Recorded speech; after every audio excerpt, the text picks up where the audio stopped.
Segurança alimentar e nutricional é a garantia de acesso a alimentos em quantidade e qualidade para atender às necessidades nutricionais. A Comissão Senado do Futuro vem avaliando as políticas públicas desenvolvidas pelo governo para assegurar a alimentação sustentável para todos, com segurança alimentar e melhoria da nutrição. O relator dessa avaliação é o senador Cidinho Santos, com quem eu converso agora. Senador, essa avaliação que a comissão está fazendo é baseada no objetivo de desenvolvimento das Nações Unidas, né? Isso de desenvolvimento sustentável, não é isso? Exatamente. As Nações Unidas têm todo um parâmetro de como avaliar os programas existentes, se esses programas estão tendo a sua eficácia. E o trabalho nosso da Comissão Senado do Futuro é fazer uma avaliação das políticas públicas hoje implementadas no Brasil, se realmente estão cumprindo o objetivo de reduzir a questão da fome, de estar as pessoas tendo condições de alimentar, mas sobretudo uma alimentação saudável e nutritiva, e também a questão da segurança alimentar. E como está sendo esse trabalho da comissão? O que vocês estão descobrindo? Nós estamos assim avaliando que existe hoje uma desconexão, né, dos programas existentes entre União, estados e municípios, e até chegar mesmo à ponta onde há o problema, que é lá no município. E quem tem todo esse trabalho geralmente são as organizações não governamentais, as secretarias municipais de assistência social, os conselhos municipais. Então, essa conexão, essa conectividade entre todos os entes envolvidos, todos os atores, acredito que será de fundamental importância, e a Comissão Senado do Futuro pode contribuir para isso, de deixar essa sugestão, de deixar uma orientação de que o envolvimento de todos nesse programa é de fundamental importância para o sucesso do mesmo.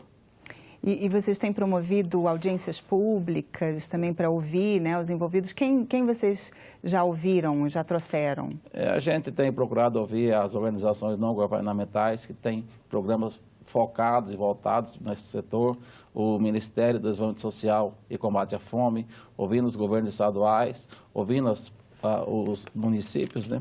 E o trabalho nosso ainda está na fase, digamos, inicial, mas está sendo de fundamental importância para a gente identificar todos os gargalos que existem hoje. Nós não podemos aceitar que no país tão rico como o nosso, nós tenhamos pessoas aí em situação de vulnerabilidade na questão da alimentação saudável, que para nós é de fundamental importância. O senhor estava até me contando que fez até uma viagem também à Índia, isso também estava ligado a essa pesquisa de alimentação? Nós fizemos uma viagem à Índia agora recentemente, né, e a gente voltou bastante, constatamos que, na verdade, a ONU tem um trabalho muito grande para fazer dessa questão da segurança alimentar, porque no nosso país, apesar de que a gente tem os problemas que nós temos, as dificuldades que nós temos, estamos assim, bastante evoluídos em relação ao que eu vi e constatei na Índia, né, com a situação de muita miséria, de fome mesmo, e do pouco caso, né, que se faz com as pessoas, com o ser humano, que eu constatei na Índia, e assim, muita coisa em função da questão cultural, da questão religiosa, mas que é uma preocupação do mundo, acredito que tem que ser, porque no dia que aquele pessoal da Índia, eles revoltarem, né, uma população de 1 bilhão e 300 milhões de habitantes, que cresce todos os anos, 15, 20 milhões, é o aumento da população. O censo lá não é um censo real, porque muitas pessoas não têm nem documento, então isso são estimativas que existem, né? E se essa população se revoltar, um dia se revoltar por causa de alimento, por causa da situação de miséria que eles vivem, com certeza nós teremos uma revolução social muito forte. Então, o exemplo da Índia é de a gente se pensar, todos os órgãos, né, do mundo, dos programas que existem, não só no Brasil, em outros países também, de que realmente possamos fazer um trabalho unidos, realmente de combate à fome e à miséria, não só no nosso país, mas também pensar no mundo. E o senhor achou, então, que em comparação com a Índia, a situação do Brasil, então, como está? Olha, a situação nossa também é melhor, principalmente porque nós temos aqui no Brasil um povo muito humano e solidário, né? Que você você se compadece com a miséria dos outros. Você não vê no Brasil uma pessoa que é vizinho seu ou que mora na sua cidade, que você tenha conhecimento da situação de miséria, de vulnerabilidade daquela pessoa, que você não queira ajudar. Então, isso no Brasil tem, o brasileiro tem esse coração muito forte, esse trabalho social e solidário muito forte.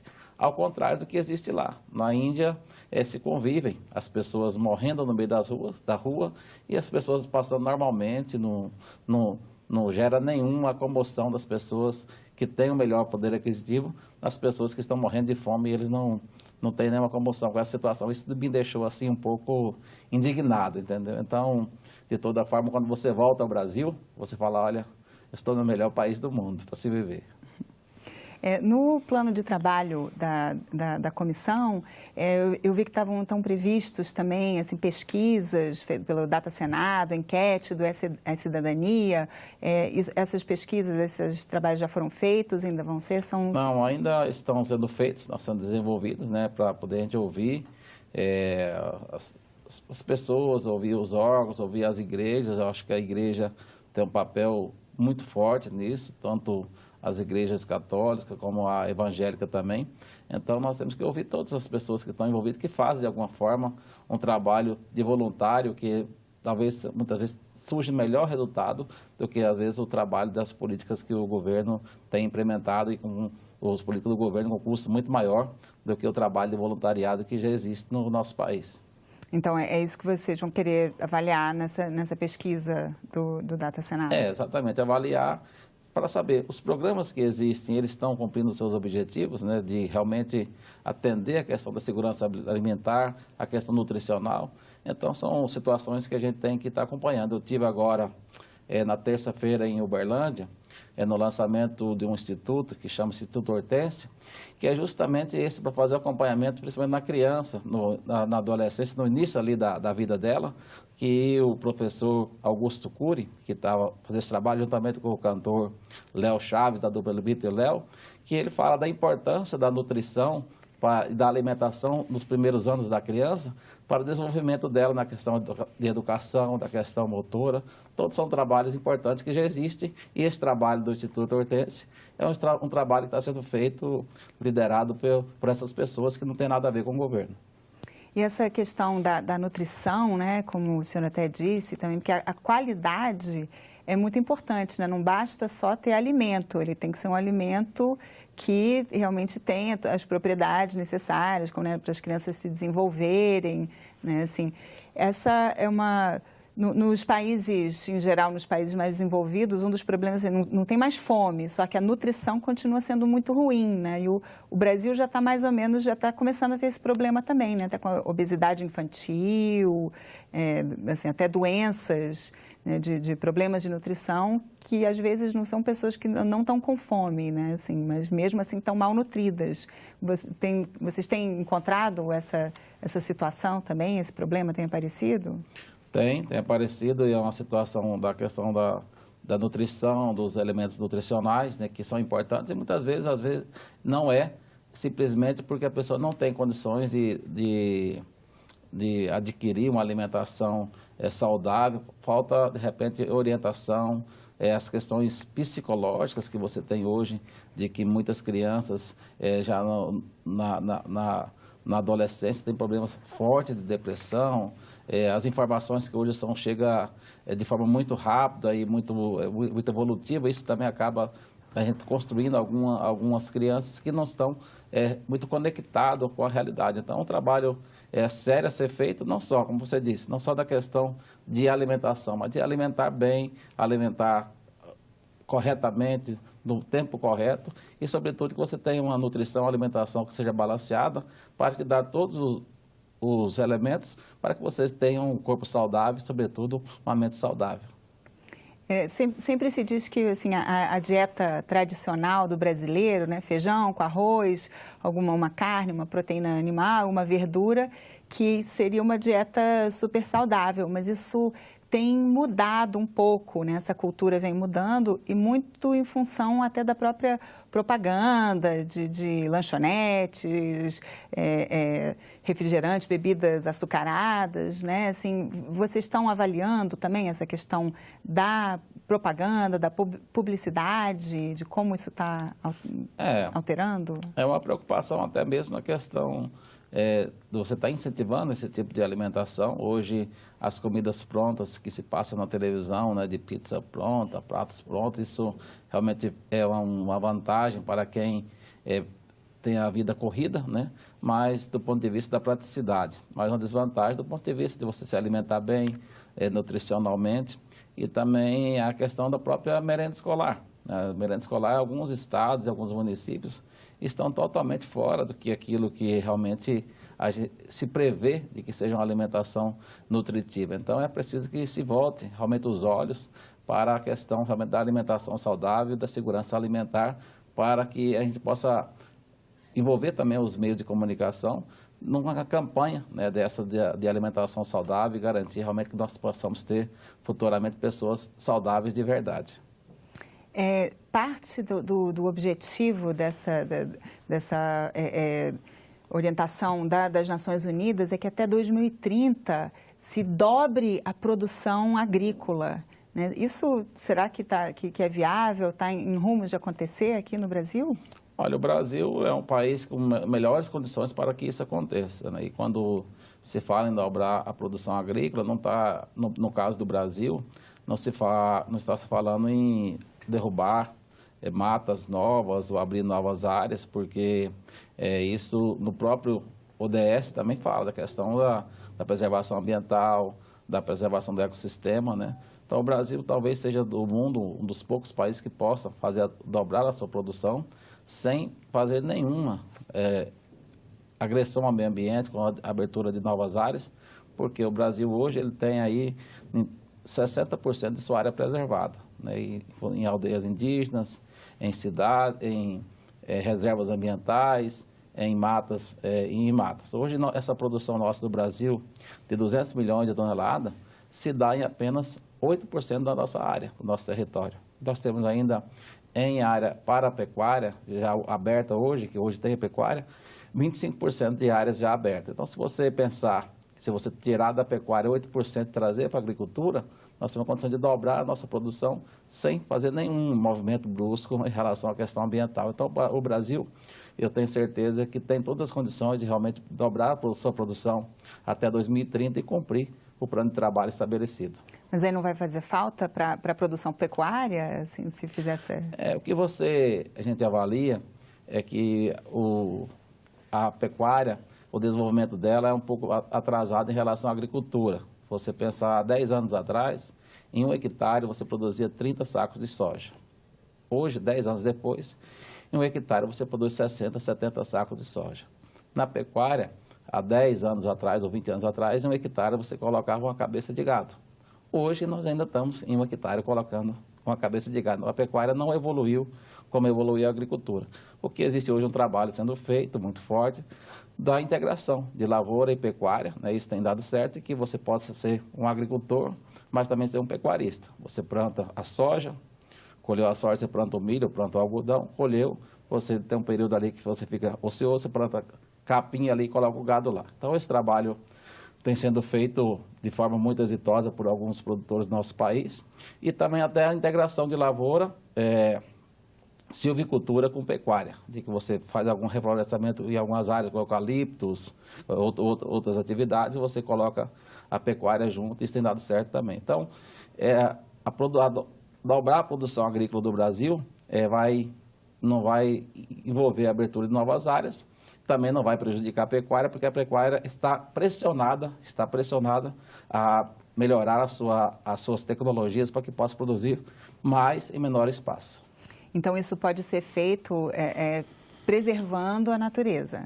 Preservando a natureza. Quando a gente viajou agora para a Ásia com o ministro Mário Maggi, todo o tom das suas colocações, de suas palestras, foi dizendo que o Brasil é o país mais sustentável em produção, tanto na questão ambiental, na rastreabilidade dos nossos produtos, na tecnologia envolvida, e isso encantou. Onde nós fomos em todos os países mostrou, porque realmente são fatos reais, né, de que nós produzimos hoje um alimento que nós produzimos lá no interior do Mato Grosso. Ao chegar na China, o cara que vai no mercado, ele pode acessar e saber aquele frango, onde ele foi produzido, de qual granja que ele produziu, aquela granja consumiu o milho ou farelo de soja de tal propriedade. Então, isso é um trabalho que o Brasil tem de alta tecnologia e muita coisa disso se deve à Embrapa, que é a nossa empresa de pesquisa agropecuária, que ela realmente é uma vanguarda, que o patrimônio do Brasil nessa questão de pesquisa e desenvolvimento. E essa meta, essa ODS, né, até 2030, seria para erradicar a fome, não só no Brasil, como no mundo todo, né? O Brasil, além de melhorar a situação aqui interna, tem como contribuir para o resto do mundo, para a erradicação da fome no resto do mundo também? Eu acredito que sim. Essa viagem à Índia, que nós fomos, na Índia, na Malásia, o que muita gente de governos, né, procurava a gente, saber o sucesso que o Brasil teve na melhoria dos índices dos últimos anos nessa questão da fome, da miséria, do combate a essa situação. Então, o Brasil tem, não só na produção de alimentos, condições de fazer uma sustentabilidade para esses outros países, mas também na experiência que nós tivemos de programas sociais que foram implementados, que deram muito certo. O programa Luz para Todos, que levou energia para praticamente toda a população da zona rural, o programa Bolsa Família, que, embora existam críticas, mas eu avalio do ponto de vista de dar uma segurança para que a pessoa tenha um mínimo, é muito importante. Então, são programas que existem no Brasil que deram certo e que o Brasil pode estar levando esse programa para ser exemplo, ser piloto em outros países, como, por exemplo, a própria Índia. E dentro da sustentabilidade, né, também assim, envolve a questão da diversidade, né, assim, das sementes, das espécies nativas. Isso está acontecendo atualmente no Brasil? Olha, o Brasil, o que existe hoje é uma falta de incentivo muito à questão, como você falou, da diversidade, da floresta nativa que nós temos. Nós temos uma riqueza enorme, no meu ponto de vista, que não são explorados hoje, que poderia dar até a sustentabilidade para que as pessoas pudessem morar lá na zona ribeirinha onde ele mora, morar nas suas comunidades, sem ter necessidade de migrarem para os grandes centros urbanos e acabarem se fazendo parte do índice que nós temos aí de 12 milhões de desempregados. Então, acho que falta ao governo brasileiro ter uma Conab dos produtos produzidos por essas pessoas das diversidades, dos ribeirinhos, das florestas, e existe uma preocupação sobre a questão do que nós temos lá de matas, de manter a floresta, da riqueza que nós temos, se você pensar a possibilidade, a questão de medicamentos, de perfumes, né, tudo que possa ser explorado. Esses dias eu viajei com um jovem que estava fazendo uma viagem internacional, que ele mora no Pará, né, na comunidade ribeirinha, que eles desenvolveram um chocolate só com cacau de produtos nativos e produtos naturais. Isso tem vendido muito, exportado bastante e tem sido alto consumo lá fora. Eles montaram a cooperativa e está sendo um exemplo de sucesso, e tem empresas multinacionais que estão interessados em fazer parceria com eles para poder pegar o produto deles e colocar no mercado com a marca deles.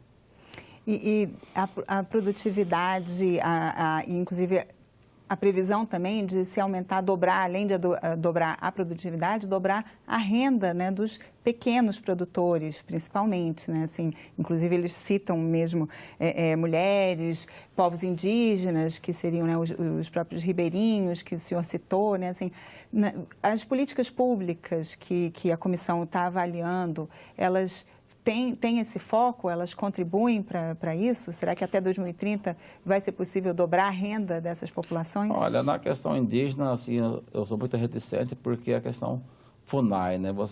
A FUNAI, ela tutela o índio e acaba muitas vezes prejudicando, porque o índio hoje, se você for em qualquer aldeia do Mato Grosso, do Pará, que eu já frequentei várias, eles querem ter a vida deles, mas querem ter uma televisão, eles querem ter uma energia, querem ter um banheiro decente, né? E às vezes tem muitos índios hoje que têm áreas que são áreas produtivas, que já são áreas que estão abertas, porque estão áreas encerradas, que eles poderiam estar produzindo. estar produzindo, sendo produção agrícola. E a legislação não permite que isso aconteça. Então, aí você tem os índios lá numa extrema situação de miséria, dependendo do governo federal para mandar o remédio, para mandar a cesta básica. Às vezes as áreas deles não têm uma condição de produção de alguma coisa que possa dar sustentabilidade. Então essa é a questão dos índios, a questão preocupante que nós temos que ver, a FUNAI tem que ver de outra forma. E a questão dos assentamentos, né, os assentamentos que foram criados nos últimos anos, se preocupou só em criar o assentamento, mas não se preocupou de ter uma assistência técnica, de garantir uma produção para que essas pessoas que moram lá tenham uma produção ligada. Olha, eu vou produzir, mas eu tenho crédito, tenho assistência técnica, tem quem vai comprar a minha produção, né? Então, isso não teve essa preocupação de você fazer uma cadeia integrada, e essa falta da sustentabilidade é motivo de falência de vários assentamentos no Brasil, né? E aí, vários assentamentos abandonados, vários assentamentos inadimplentes, as pessoas venderam suas áreas, hoje foram aumentando essas áreas, foram comprando, o cara comprou 15 hectares, daqui a pouco ele tem lá dentro de um assentamento 300 hectares, se tornou um fazendeiro dentro do assentamento e o objetivo não foi cumprido. Então, todas essas questões têm que ser avaliadas, porque o governo tem que colocar o dinheiro, que o dinheiro é nosso, o dinheiro é do contribuinte, para poder realmente ter o objetivo de você falar, vou fazer um programa de agricultura familiar, ou de incentivo de um assentamento, de uma reforma agrária, mas que possa cumprir o objetivo de a pessoa se instalar na área, ter renda, produzir e dar dignidade para ele e para a família dele. Senador, e quais são os próximos passos da Comissão do Futuro nessa avaliação das políticas públicas referentes à segurança alimentar? Nós temos o cronograma agora, em outubro ainda, a aprovação do relatório preliminar e em novembro a aprovação do relatório final. Evidentemente que depois tem que ser feito todo um trabalho de envolvimento dos entes, do governo federal, estadual, organizações não governamentais e a própria ONU, porque, como você falou, é um trabalho das Nações Unidas que envolve não só o Brasil, mas com todos os países. Mas, com certeza, a gente quer dar a nossa contribuição. Senador, muito obrigada pela sua participação aqui no Cidadania. Eu que agradeço. Eu conversei com o senador Cidinho Santos, relator da avaliação que a Comissão do Senado do Futuro está fazendo sobre as políticas públicas que buscam garantir a segurança alimentar e nutricional à população brasileira. Se você tiver alguma sugestão para o programa Cidadania, ligue 0800 61 2211 e fale para a gente. Se você quiser rever este aqui ou outros programas da TV Senado, acesse nosso site senado.leg.br/tv. Obrigada pela audiência e até o próximo Cidadania.